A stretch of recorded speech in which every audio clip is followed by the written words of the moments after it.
you're trying to communicate a client's ideal, a client's purpose.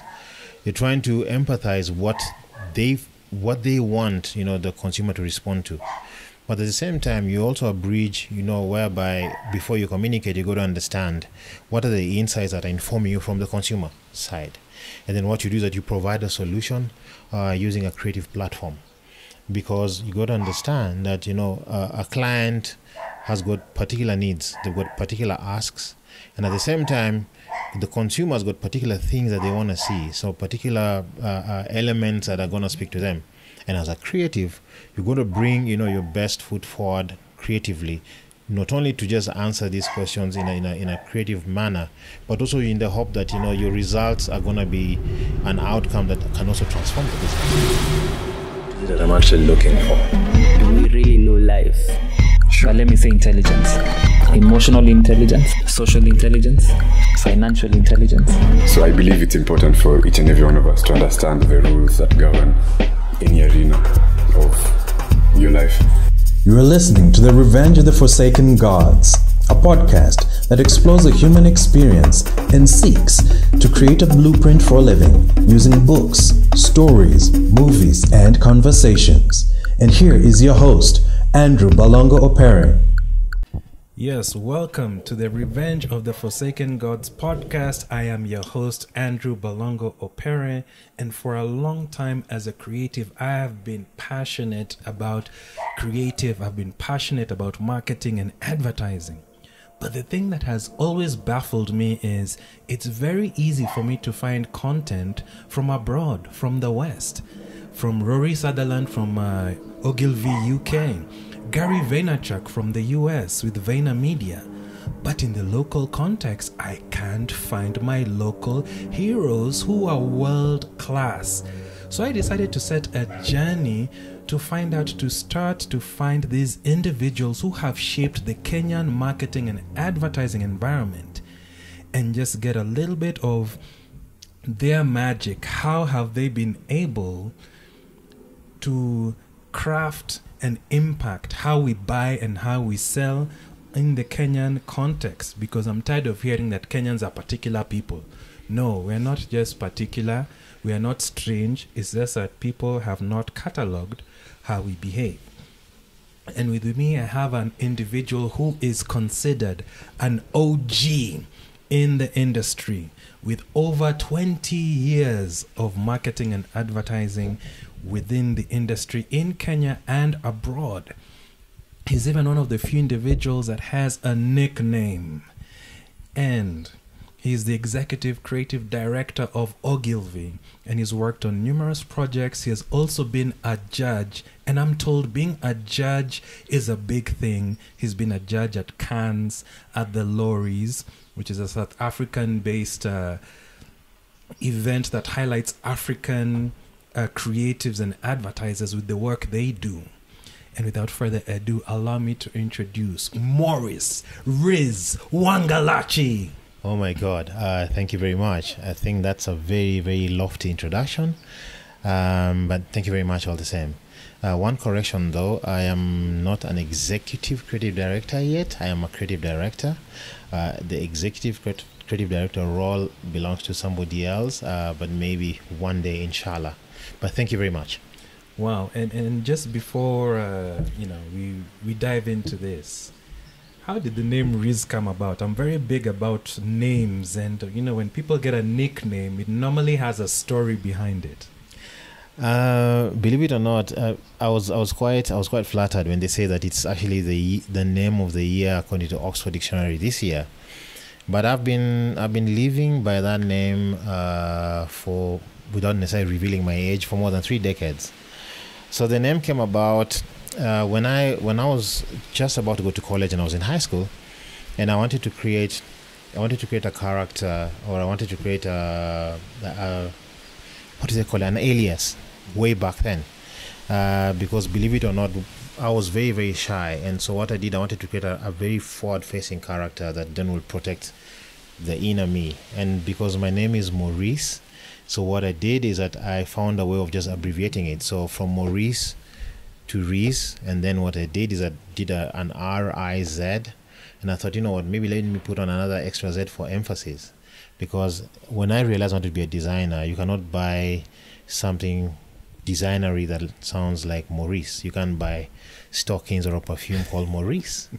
But Riz is very simple, it's very punchy, and it's very memorable, and then that is what I became. So it was supposed to be just a nickname amongst my friends, my colleagues, and my playmates. But it sort of stuck, and even my own parents are calling me that, and then it did become my name. So by the time I was getting to college, I was known as Riz, and that has been me all this time. So by the time the name became in pop culture, I'd been living that life. Wow. And even as we jump into this conversation, for those of us mere mortals who have no idea what a creative director is, we just hear creative director. You know, what does a creative director do? A creative director is many things. I think first and foremost, when you look at such a magnanimous title, you know, director means just that. But in the advertising industry, a director is a role that encompasses just more than creativity. A creative director is also is a people role. So what you're trying to do is you're trying to communicate a client's ideal, a client's purpose. You're trying to empathize what they want, you know, the consumer to respond to.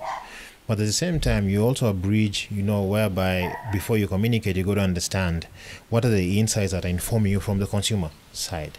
And then what you do is that you provide a solution using a creative platform. Because you got to understand that, you know, a client has got particular needs, they've got particular asks, and at the same time, the consumer's got particular things that they want to see, so particular elements that are going to speak to them. And as a creative, you're going to bring, you know, your best foot forward creatively, not only to just answer these questions in a creative manner, but also in the hope that, you know, your results are going to be an outcome that can also transform the business. So as a creative director, then your role is to oversee all these processes, the branding process, the creative process, the thinking behind it, and eventually hope that, you know, the result that you get from your communication or from your campaign answers the client's needs, but at the same time answers the consumer's needs, and it also showcases your ability as a creative person. Wow, that's very powerful. I never had it being mentioned that way, where you have to consider the client's needs, the consumer's needs, and you know, also just the creative process, bringing all those three elements together. And as a director, you're also overlooking and managing and chaperoning a team. Wow. So even as you have, you know, I know it's easy to decide, maybe let's go back or let's go forward. You know, let's start with 2023, you know, going into 2024. Maybe let's start with, from what you've observed from the year, what have been the creative trends? What have been the client and consumer trends, if I can ask it that way? Thank you. 2023 has been a very transformative year on many fronts, but I think we're going to look at the creative front. On the creative front, especially for me and for the creative industry and the agency I work for, it's been a very big year for Kenya. I think when you look on the global platform, we had one of the strongest showings in the creative space. But also in Kenya, for example, I think some of the biggest trends, and this is global, but specifically to Kenya, was the arrival of AI. You know, AI became like a very big deal, you know, where people thought, okay, fine, this is exciting, it's amazing, but at the same time very terrifying, because some people felt that is AI so good that it might actually replace creativity or replace certain jobs. But my philosophy was that, you know, AI has been there for the longest time. AI has been there before we called it, you know, generative AI. When you look at people studying stocks, stock exchange, when you look at people looking at air travel, when you look at banking, when you look at all this that we've been using all along, that was AI. But in the creative space, it really made a big showing, whereby you could now translate thoughts and ideas and imagination into something tangible. So with that, then, we saw people using AI, in their work to communicate and this, that, the other. However, it was still in its nascent stage because, again, there's a lot of legal implications towards AI. However, I think one of the biggest things was also seeing what it could do for us. It was not going to be a replacement per se, but it was going to augment the creative narrative. It's going to make our imagination more tangible. So the things that were nested in our minds could now be brought to the front, whereby people could see something tangible. You can actually see the collateral based on the AI. AI also did push the frontiers of things like healthcare, for example. Things that we could only imagine, AI brought to the fore. When you looked at artists, for example, and when you looked at cross-culture thinking, AI was able to bridge all that gap. So AI was a big thing on a global platform, but also in Kenya. We saw people dabbling a lot into that, and that's one of the big trends on Kenya this year. Another trend was... and before you talk about that other trend, just please expound a little bit on the cross-culture thinking. What is that, and how has AI impacted that cross-cultural thinking? So, for example, for just my own perspective, AI presented an opportunity. I used to imagine, when you look at in Kenya, for example, we've got like a very iconic group of people, the Maasai. They've stayed true to their culture despite all the modernity around them, and they're very iconic and they're very identifiable. And I wondered, what if we crossed? What will a Maasai, if we crossed the culture of a Maasai and a Maori or Samoan, who are also very iconic? What if we cross that culture? What do they look like? And what I did is I went into this prompt. I did this prompt on the AI to see what that looked like, and the result was of what I saw was amazing, was incredible, and actually it was awe-inspiring. But I thought that was just me intuitively and my first gut feeling to do that.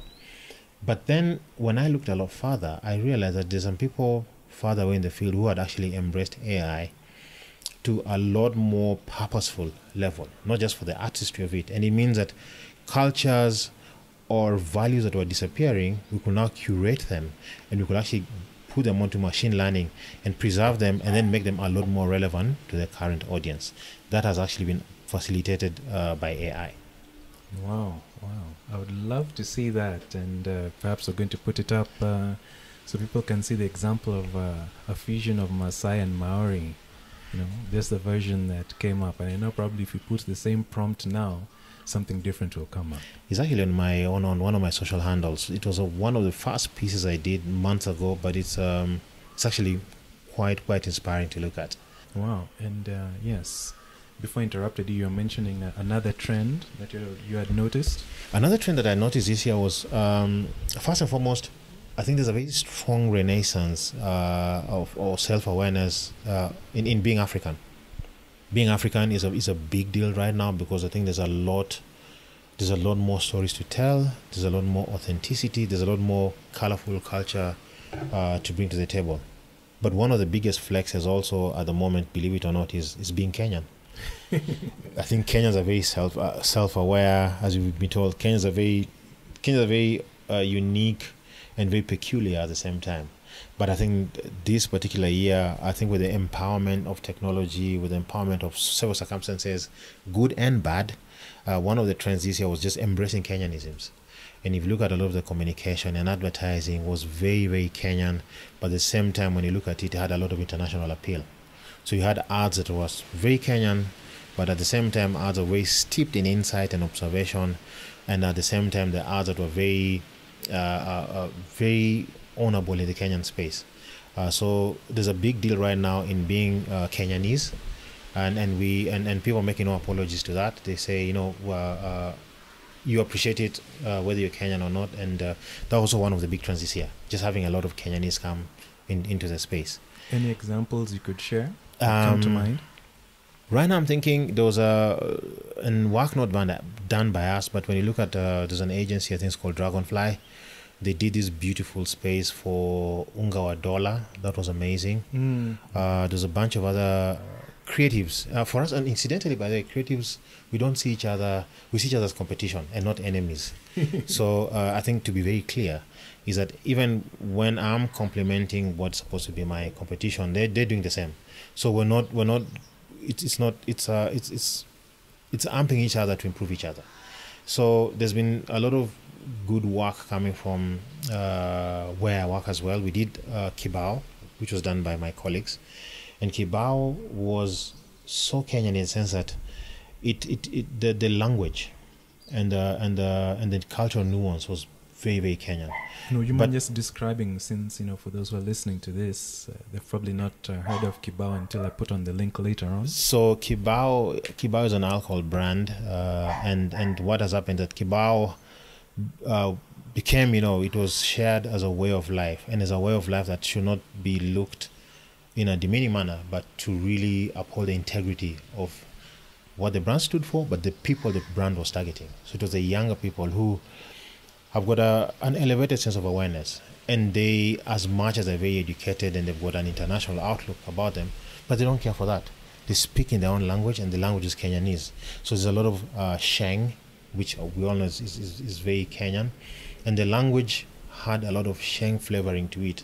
So instead of, when most people think Sheng is a very casual platform or language, it did then elevate the brand, because the brand then had a lot of affinity to the audience it's speaking to, but it also made them feel very, very proud.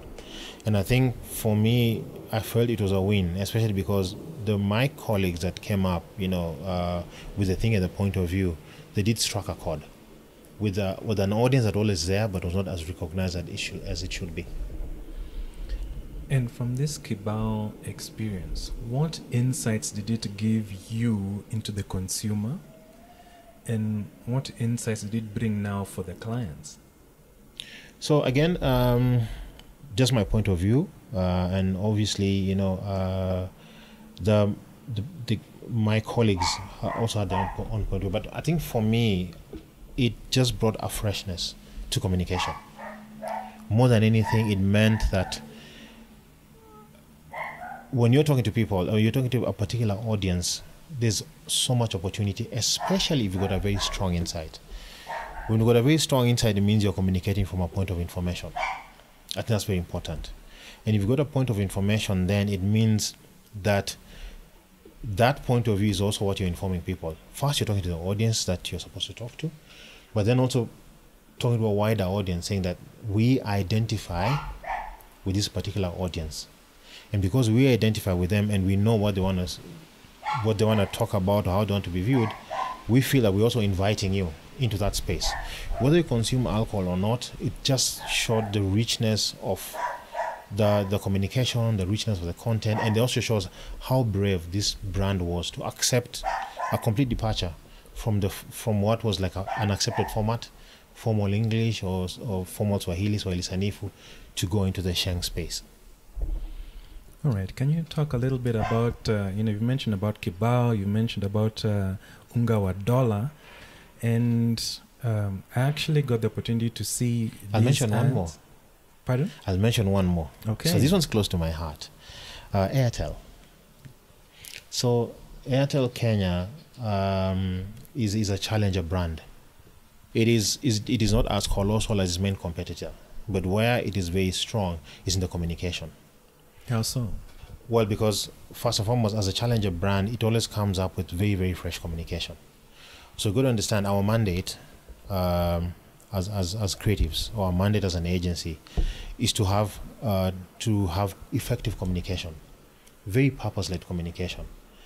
Whether then that transforms us into being number one or not is neither here nor there. But I think the most important is for us to fulfill our mandate, to as effectively and as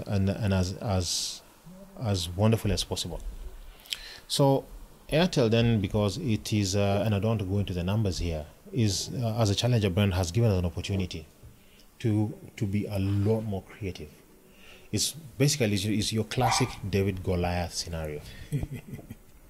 So that then means that we've got to be a lot braver. We've got to be a lot more. We've got to be a lot more fresh in the kind of stuff to bring onto board. We've got to be a lot more creative. If you look at the comms that come out of Airtel, especially Airtel Kenya, they're very fresh. You know, the language, the insights, the point of view, the storytelling, the narrative is amazing. If you look at where we had examples of, you know, the waiter who eats into the burger of the waiting customer, and they say, you know, you get what you pay for. You remember that? That was hilarious. Or the vendor who's selling bananas, you know, to the lady in the matatu. That was just one of them. But some of the projects that I had a direct involvement into was like years ago. Most people remember Airtel Tubonge, you know, where there's this young college girl and she's talking to her moms and not knowing that mom has put her phone on speaker, you know, and that was with Shix Kapienga. And that was amazing because... and Shix Kapienga is who? Shix Kapienga is a well-known Kenyan actress who does a lot of topical Kenyan theater. And what we did at that point in stage, and this was years ago, I had just come back from Tanzania, and that was one of the briefs I was given. I felt like it was an opportunity to speak, because Airtel's primary audience is the young audience, 18 to 24. And we felt, you know, the brief, that she'd address the brief, she'd speak to the brief. Because when they talk to a younger audience and say, one of the offerings from Airtel was, you know, you can talk endlessly, you know, at a very affordable rate. But also we knew that, you know, some of the young people don't want to talk to their parents over the weekend because they've got plans, they've got the sherehe, they're going to the dunda. But again, you know, it did lend itself beautifully into the opportunity to say, you know, you can speak endlessly. And the thing is that at that particular time, there was an opportunity, you know, to do some beautiful, effective communication. And again, that was the first time that we said, you know, we didn't want the language to be formal and sanitized and sound contrived. We wanted it to be genuine and beautiful and insightful.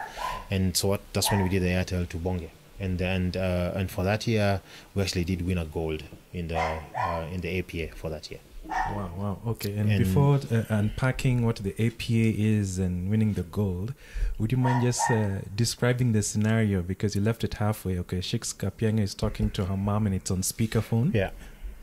So what happened is that normally, you know, you got a very again, from one of the insights, you've got a very rich camaraderie between, you know, moms and their daughters in Kenya, especially because when you look at the current generation, they have sort of broken the stereotypes on how to communicate to their parents.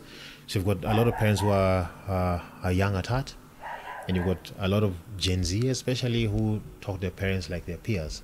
But what we didn't know then is that, again, you know, on the weekends, again, most of the time the parents are going to have their chama meetings, they're going to have the family gatherings, and the mom want to talk to the daughter, and the daughter telling the mom, like, don't worry.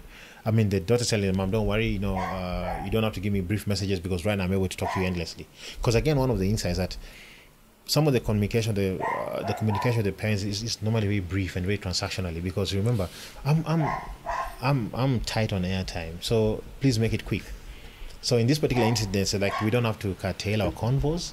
We can make the convo lengthy and more interesting, and that's where now we found a point of interest and inflecting with humor and this, that, the other. So obviously then, as Shix is talking to the mom starts feeling very awkward because what she had wanted to do is, as a mother's pride, you know, to talk to her daughter and show her friends, I didn't talk to my daughter, and she had put it on speakerphone, but Shix did not know she was on speaker. So there's a lot of awkwardness and humor, and then, you know, the communication landed effectively. That was Shix. I hasten to add, one of our latest offerings again was as a challenger brand, people are now more or less like waiting to see what Airtel is going to come up with or going to come out with.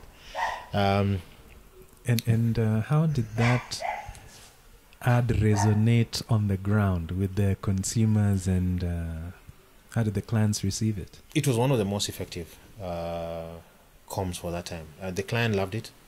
I think that's where now it has made us, because we did push the envelope in communication, it has, I think, like increased the expectation of the kind of work that you'd expect, you know, from their creative agency. And we have considered done that because we started from there and the Tubonge, and then like I mentioned, get what you pay for with the waiters and the burgers, which was actually done by my colleagues. That wasn't me directly. And then, would you mind just describing that ad, because for those who haven't gotten the privilege of seeing it yet? The thing is, again, what we have been careful, as much as we're in competition with other brands, is not to demean other brands. I think the point is not to demean. The point is to have your point of view and be as sincere as it is as possible, and then to do it in a dignified manner.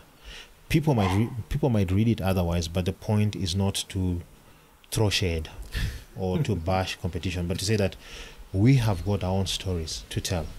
So people always feel like maybe they're not getting exactly what they're paying for. People always feel like I'm paying for this much, but I feel like maybe I'm being shortchanged here and there. So we told the people, no. If that's how you feel, come to a brand that is going to give you exactly what you pay for. If we tell you we're going to give you this amount, we're going to give you this particular, if we're gifting you this, it's just that. So we won't paint for you a colorful story and give you something else. And like I said again, and I reiterate, is that it has never been about bashing, or it's never been about demeaning a competitive brand. It's always been about telling your own story, and in telling our own story, you find an elegant solution to a very awkward problem. So we know what our competition is and what they stand for, and we cherish that. We're just all about telling our own story creatively and uniquely. Before I interrupted you, mentioned that your project with the Chicks Kapienga and the mom won a gold at APA. What is APA, and what does it mean, winning a gold? APA is Advertising Practitioners Association. So it's a body that had the mandate of, curating creative work and showcasing it, on a platform that actually highlights, what advertising is in Kenya. And it's not just about advertising, it's just the advertising agencies, the clients, and the advertising fraternity as a whole. The APA has been around for quite a while, and I think what we did is it did take a sabbatical during the pandemic season, and then it's back again. However, it came back again bigger and better, because then it had an affiliation to what we call the Luris. I'm sure you are aware, you've heard of the Luris. But yeah, the APA had been around. It was a body that mandated or had the mandate of administrating the advertising work in Kenya. All right. So winning a gold there, actually to answer the second part of your question, winning a gold there was actually just shortlisting for an APA is a big deal, because it just means that you actually have work that warrants that kind of recognition. Now winning a gold is just that. I mean, gold is basically the epitome of creative excellence, and so winning a gold at the APA at that time was an affirmation that what was being done was actually very, very good work. It was good to get that kind of recognition for the agency and for the people who took part in bringing it together, and I was part of that. All right. Yeah. Wonderful. I'd like us to take a small break, and then when we come back from the break, you just recently were a judge in the Digital and Technology Week that just happened this past month. And yes, we just wanted to unpack the experience from that, and also the other major events like the lorries and the cans, and how can an agency prepare themselves and their work for those arenas, both national and international competitions. I am Maurice Rizz Wangalachi, and you are listening to the Revenge of the Forsaken Gods podcast. Yes, welcome back to the Revenge of the Forsaken Gods podcast, special marketing edition, and I'm here with Rizz Wangalachi, Maurice, better known as Rizz, his alter ego, which has been in the marketing and advertising space for over 20 years plus. And I'm just in awe, because I'm like, with an encyclopedia of expertise in what's going on, especially in Kenya and Africa. And yes, before we just went on the break, we recently did the Digital and Technology Week, which highlighted what's going on in technology. But at the same time, they brought marketing into the mix and advertising. So, what is your take on the Digital and Technology Week before we go into the what happened during it? Thank you. I think first and foremost is just to acknowledge and congratulate the people who put it together. And it was very, very well organized, very, very well put together, and we just felt that it was a long time coming, because we are having all these conversations about, like digital first conversations, technology conversations, and how then where is a convergence and the intersection of that in marketing. We know that now you can't have any sort of effective comms without digital being in the mix. So this then being, I think it must have been probably, it's the second or the third edition, but probably the second or the third. But this particular one was a culmination of like very, very serious behind the scenes, a lot of involvement, a lot of I think commitment by stakeholders, and when it came to the fore, it couldn't have come at a better time. Remember, we talked about like AI coming to the mix, and wondering, where is Kenya's position in marketing and in digital technology. And some of the work that we did see then, it just shows that we are ready. We've been ready. I think with a bit of nurturing and a bit of polishing in there, quite a number of the brands had wholeheartedly embraced it, and I think there's a lot of opportunity. There's a lot of optimism and potential to go into that space. If you could maybe summarize for me, what were your main takeaways from their presentations, if you got an opportunity to attend their presentations? So I did get an opportunity to look at some of the presentations. There were quite a number. Obviously, like everything else, it's still in its nascent stages. What we did acknowledge, however, and what I did from my personal point of view, is just the potential. The potential is enormous. Obviously, you got some of the big brands who already, by nature of their size, have a lot of exposure internationally. So they know what to look out for. They've got an understanding that when you give them a big, brave idea, they can embrace it. But you also got the smaller brands, the challenger brands, that they don't have the burden of very stringent brand guidelines. They don't have the how can I say, they're not straight jacketed by external policies, this or the other. So those ones now presented like a fresh outlook on how they wanted to be seen and how they wanted to communicate their roles and points of view. So you had two extremes. You had big brands that are well known, and so of course it's expected for them to take part. But you got smaller brands that are hardly well known, that were very, very daring, and some of the stuff that they brought onto the table was a complete refresh on how we think. So for me, what I saw is that it's just it's like we're working with a blank canvas that has so much potential to showcase, and especially the Kenyan story. What is it that a brand, an individual, a company that wants to take advantage of this opportunity, what are maybe key characteristics for them to take full advantage of this opportunity? It's one thing to have an opportunity, but you might not be able to take advantage of it because of how you're thinking. Maybe what have you seen are key characteristics that would allow someone to take advantage of the opportunity? I think critical characteristics, there are many, but I think the principal ones are be open-minded. If you're open-minded, it means then that you don't look at things and limit yourselves to particular outcomes. I think everybody wants to win, everybody wants to transform, and everybody wants to be known and acknowledged. But you also need to be very open-minded, because sometimes quite a number of clients, especially, and even creatives, I think it's both. Quite a number of clients want a safe idea, tested, tried, and true. Quite a number of creatives also will succumb to a client's demands and expectations.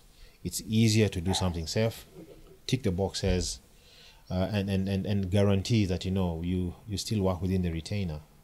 But if you really want to be seen out there, you need to be open-minded and say, this is a daring idea, this is a big, bold idea, this is an idea that is looking at inclusiveness, originality, authenticity, and all those things. And sometimes some of those ideas are the ones that have never been seen before. if you are open-minded enough and you embrace it, and also have the financial goodwill to stand behind it, then you sort of get the kind of good work that people expect. Wow. You see, it's easy to say being open-minded, but you see, I can understand why a business wants a safe bet, because what is the return on investment on uncertainty? And also within the Kenyan context, I don't hear a lot of people talking about failing forward, or how does that look like? I hear the West talking about it a lot.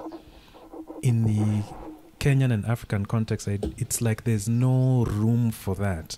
Hence, I'm not surprised why the attitude of playing it safe. So that's I won't answer authoritatively, but I think I'll answer from some examples. The things that, of course, when you're proposing an idea, and there are certain words that then can create the wrong context. So people say, you've got to fail a couple of times to win. But remember, again, not everybody wants to take that risk, not especially with a business. So what has happened is, there's a mandate, for us as creatives and creative agencies and the clients to have a convergence, to have a meeting point of purpose, right? Of course, we all want to make money. I think money is a bloodline of business, but at the same time, you also want to be memorable. You want to be distinctive. You want to be the people look at you and go like, that's amazing. So what has happened is that to encourage this open-mindedness, you cannot just come up with something that's out of the blue. You got to lean on existing examples, not existing ideas, because ideas are they're far and many. But say you look at a market like South America, maybe they did something that was daring and went to that space. And is it relatable? Yes. Is there a correlation between that and this market? Perhaps not. But there's learnings from that. If they are willing enough and daring enough to do something like this, and they won with it. Or you look at the Middle East, for example, and then you've also got very strong showing from Asia, especially Southeast Asia. Again, all these examples are business examples, but they've also steeped in a lot of creativity. And then when you come and look at Africa and you contextualize that, you see there's an opportunity. So there was a creative idea, it was a bold idea, it won some awards, at the same time transformed businesses. Is that possible here? Yes, it is. So when you have these examples, it then kind of gives you a bit more credibility and gives you a footing to now say, maybe you can try and do the same. And the one advantage we have here, especially, that we've got way too many stories to tell that are relevant, but at the same time can also make a strong business case. All right. Interesting. Yes, I like that. Doing research from other markets and seeing what can be done here. And I think also it would be good to have a space where we can actually see in Kenya the ideas that have been executed and examples, because I don't see them easily being accessed. For someone who is interested, is there a space where someone can, find out what were the top commercials that played maybe last year or 5 years ago? Is there such a thing available so someone can also just do their due diligence even as they come to have a conversation with you? That's a tricky one. That I don't think there's a centralized repository where you can quickly dial up and get immediate references at your fingertip. What I know for a fact is that obviously we've got the advantage and the blessing of YouTube. If you've got a very specific ask, or you've got a very specific query, you might get. Or unless now, somebody cues you to the agencies that have done particular work.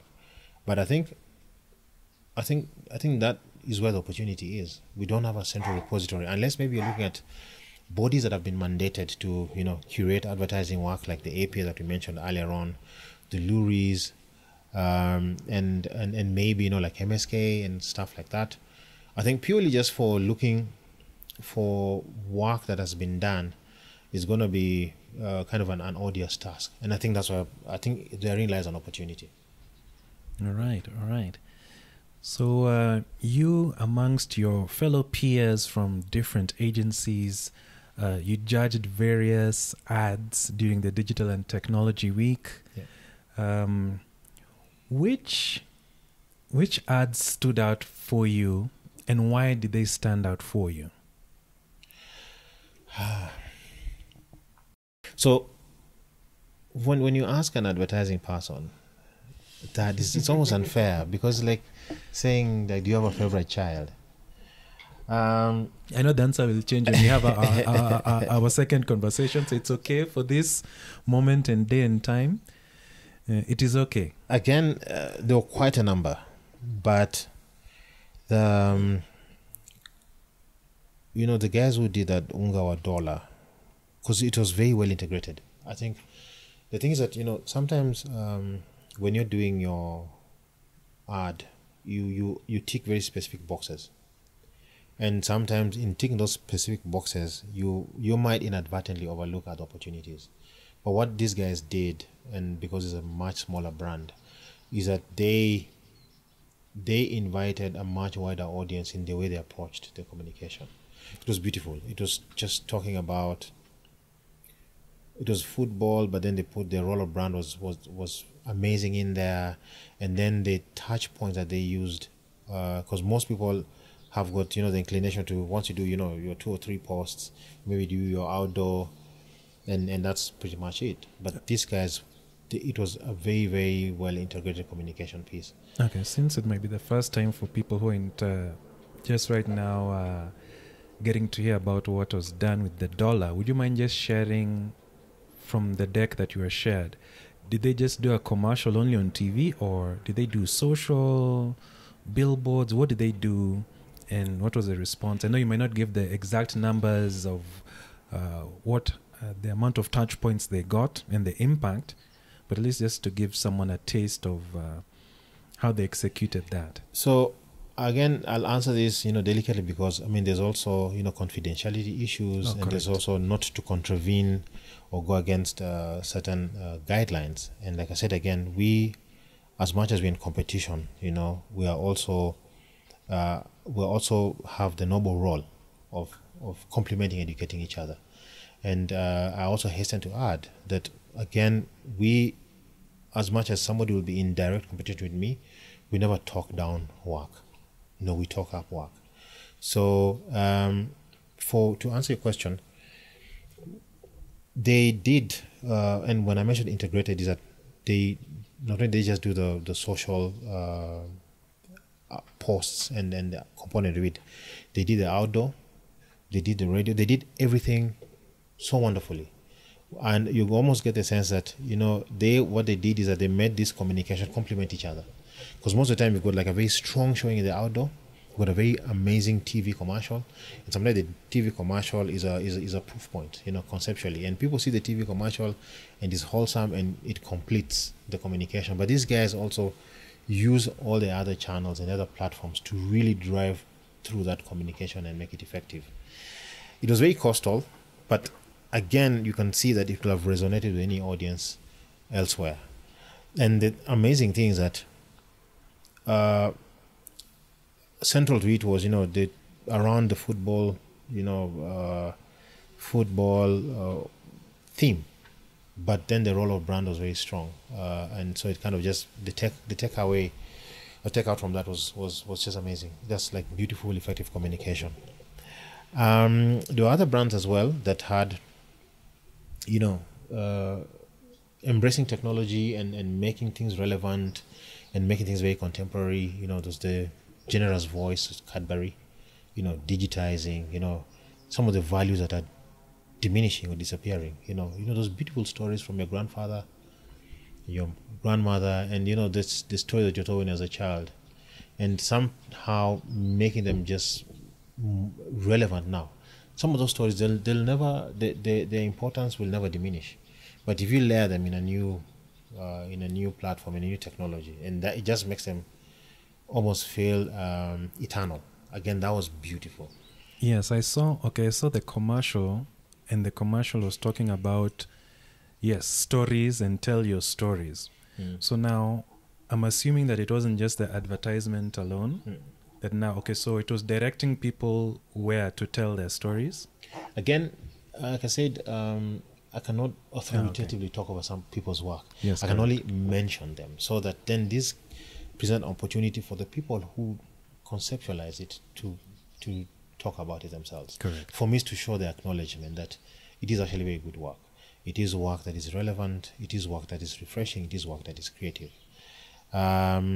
There was a telco brand that that refreshed on how we look at, like when you're looking like Google Maps, or when you looking for locations, and they again, I think this is using machine learning, just were able to tell us what you already know, but in a very, very reinventive and very beautiful engineered way.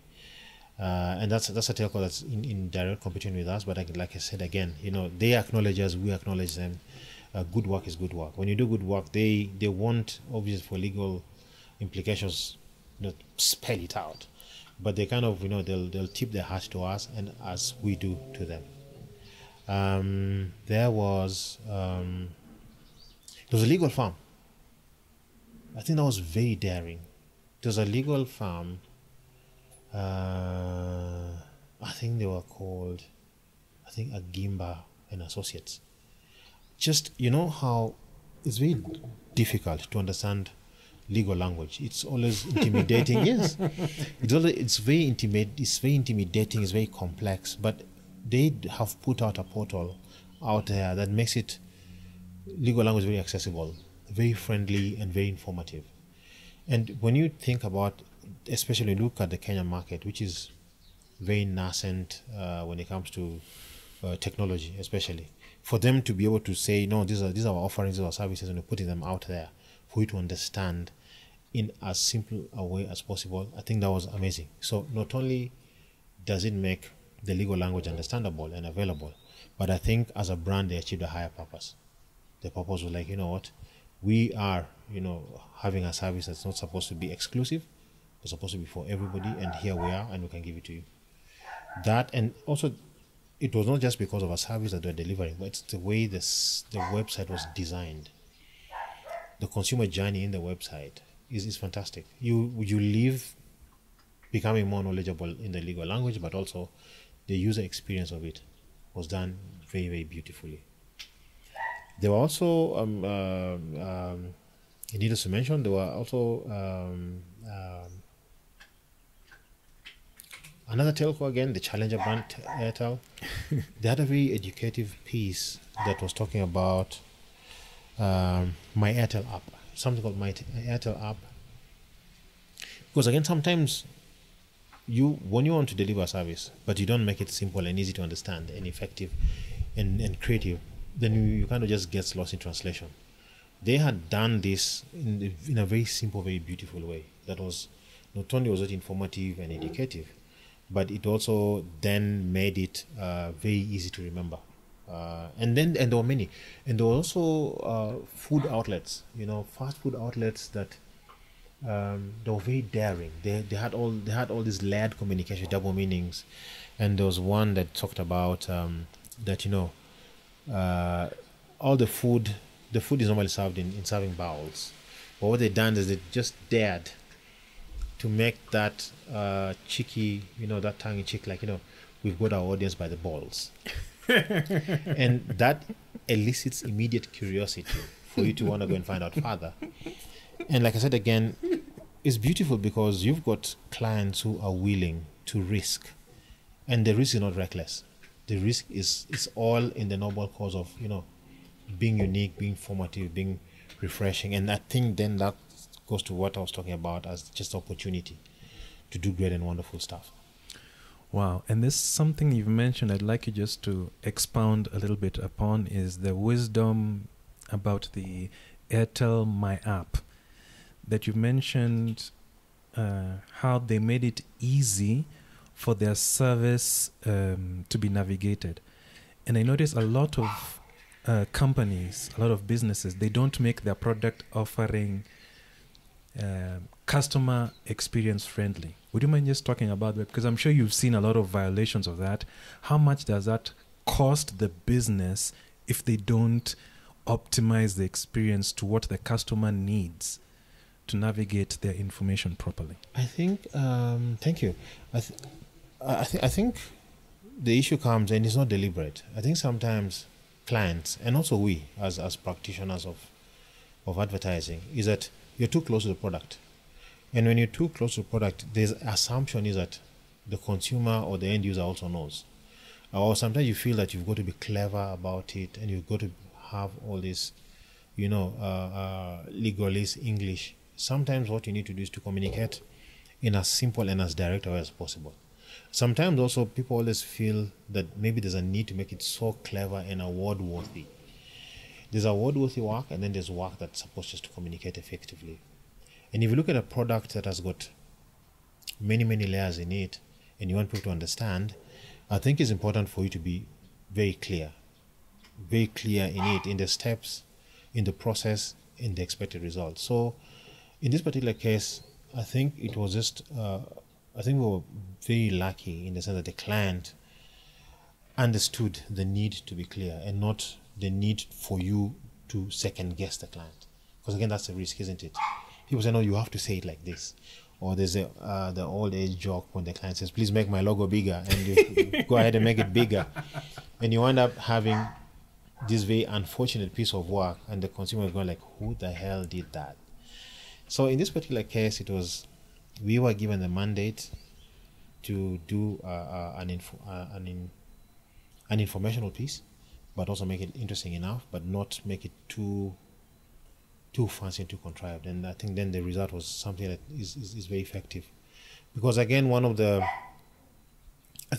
challenges for this particular product was that there's a competitor who's very, very well known. So you almost look like a Me Too. And you know how Me Too's are. When you're in that Me Too position, people almost think like, okay, they won't take you, with the same seriousness, and they think that your product's not as good, but actually it is as good, or sometimes not better. So again, that was an opportunity to just, come up with something beautiful and effective.